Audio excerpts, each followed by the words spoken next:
या देवी सर्वभूतेषु महागौरीरूपेण संस्थिता नमस्तस्यै नमस्तस्यै नमस्तस्यै नमो नमः। जय माता दी दोस्तों, आज नवरात्रि के 8वें दिवस पे आप सभी को हार्दिक शुभकामनाएं। नवरात्रि में 9 दिनों तक व्रत रखे जाते हैं। माँ भगवती की 9 रूपों की पूजा की जाती है, लेकिन नवरात्रि के अष्टमी और नौमी दिन को महत्वपूर्ण माना जाता है। नवरात्रि का 8वां दिन माँ महागौरी को समर्पित है।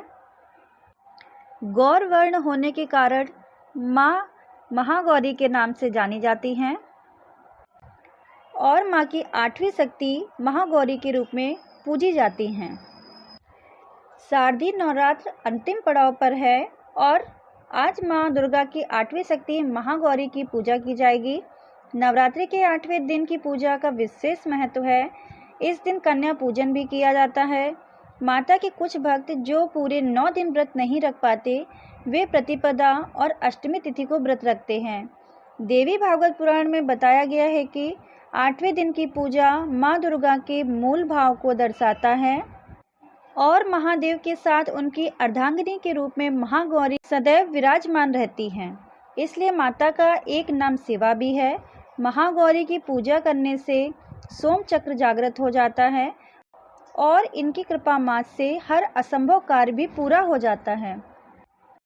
आइए जानते हैं माँ महागौरी के स्वरूप, भोग और मंत्र के बारे में। देवी भागवत पुराण में माता के स्वरूप के बारे में बताया गया है कि माता महागौरी के सभी वस्त्र और आभूषण सफ़ेद रंग के हैं, इसलिए माता को श्वेतांबर धरा भी कहा जाता है। अपनी तपस्या से इन्होंने गौर वर्ण प्राप्त किया था। उत्पत्ति के समय यह 8 वर्ष की थी, इसलिए इन्हें नवरात्रि के 8वें दिन पूजा जाता है। अपने भक्तों के लिए यह अन्नपूर्णा स्वरूप है। यह धन, वैभव और सुख शांति की अधिष्ठात्री देवी हैं। सांसारिक रूप में इनका बहुत ही उज्जवल, कोमल, श्वेत वर्ण और श्वेत वस्त्रधारी हैं। देवी एक हाथ में त्रिशूल और दूसरे हाथ में डमरू लिए हैं। वही एक हाथ अभय और एक हाथ वर मुद्रा में है। देवी महागौरी को गायन संगीत प्रिय है और ये सफ़ेद वृषभ यानी बैल पर सवार हैं। अष्टमी पर कन्या पूजन का भी विधान है। हालांकि कुछ लोग नवमी के दिन भी कन्या पूजन करते हैं, लेकिन अष्टमी के दिन कन्या पूजन करना भी श्रेष्ठ रहता है। कन्याओं की संख्या 9 हो तो अति उत्तम है, अन्यथा 2 कन्याओं के साथ भी पूजा की जा सकती है। कन्याओं के साथ एक लंगूरा यानी कि बटुक भैरव भी होना चाहिए।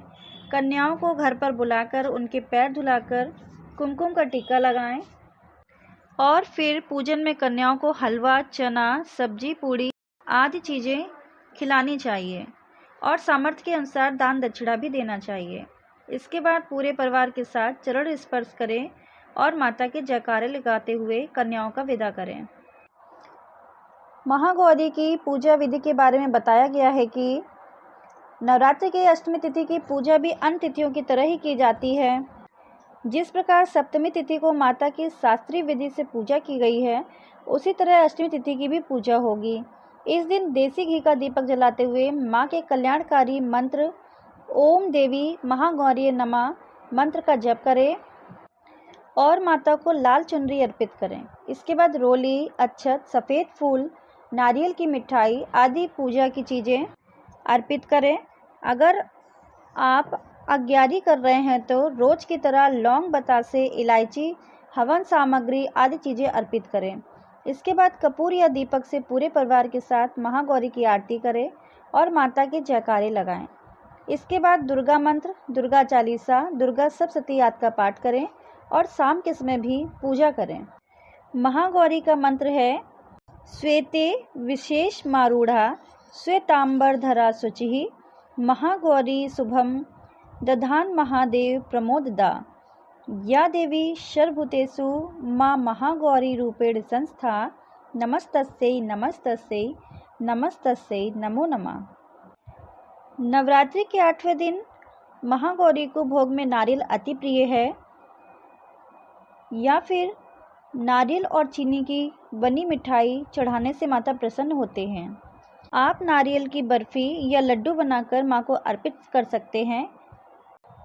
कहते हैं नारियल का भोग उन्हें अति प्रिय है, जिससे माता प्रसन्न होती हैं और सभी मनोकामना पूर्ण करती हैं, घर धन समता से भर देती हैं।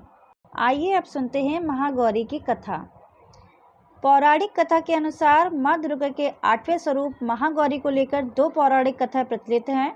पहली पौराणिक कथा के अनुसार पर्वतराज हिमालय के घर जन्म लेने के बाद माँ पार्वती ने पति रूप में भगवान शिव को प्राप्त करने के लिए कठोर तपस्या की थी। तपस्या करते समय माता हजारों वर्षों तक निराहार रही थी, जिसके कारण माता का शरीर काला पड़ गया था। वही माता की कठोर तपस्या से प्रसन्न होकर भगवान शिव ने मां पार्वती को पत्नी के रूप में स्वीकार किया और माता के शरीर को गंगा के पवित्र जल में धोकर अत्यंत कांतिमयी बना दिया। माता का रूप गौरवर्ण हो गया, जिसके बाद माता पार्वती के इस स्वरूप को महागौरी कहा गया। वहीं दूसरी पौराणिक कथा के अनुसार कालरात्रि के रूप में सभी राक्षसों का वध करने के बाद भोलेनाथ ने देवी पार्वती को मां काली कहकर चिढ़ाया था। माता ने उत्तेजित होकर अपनी त्वचा को पाने के लिए कई दिनों तक कड़ी तपस्या की और ब्रह्मा जी को अर्घ दिया।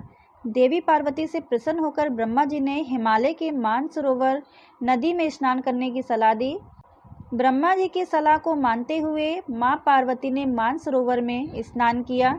इस नदी में स्नान करने के बाद माता का स्वरूप गौरवर्ण हो गया, इसलिए माता के इस स्वरूप को महागौरी कहा गया। आपको बता दें कि मां पार्वती ही देवी भगवती का स्वरूप हैं। आप सभी भक्तजनों को हमारी कथा सुनने के लिए बहुत बहुत धन्यवाद।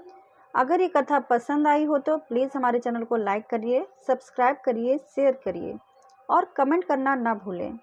आपके कमेंट करने से हमें मोटिवेशन मिलता है और हम अच्छी अच्छी कथा आपके सामने लाने के लिए प्रेरित होते हैं। धन्यवाद दोस्तों।